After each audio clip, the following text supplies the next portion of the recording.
Hello guys, share lang po natin kung baka may mga luma kayong bill acceptors dyan na hindi tumatanggap pa ng mga polymer bills. Using this tool, nabibili po ito sa Shopee.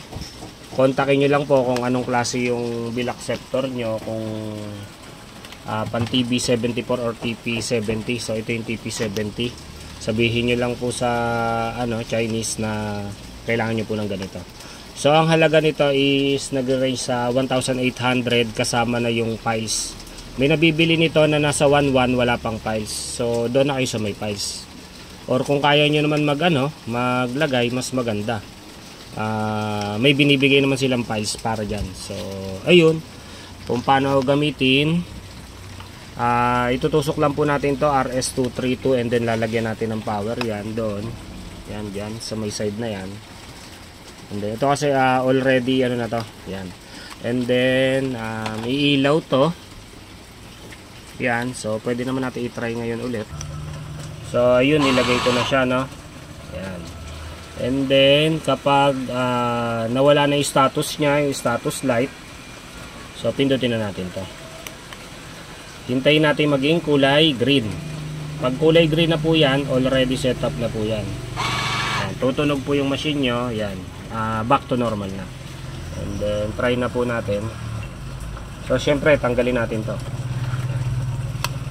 And then restart natin. Balik ulit natin. And then pasukan na natin ng mga new polymer bills. So meron ako ditong reader. Ayan. 100, tama naman siya. 50.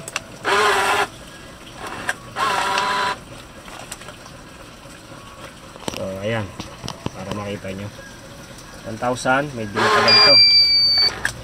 So gamit ko kasi ay pang coin counter, coin changer. Ayan. So meron siya LED display para makita natin.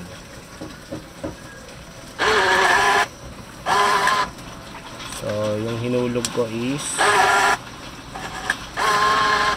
1650. So dapat mag-read siya ng 1650. Ayan.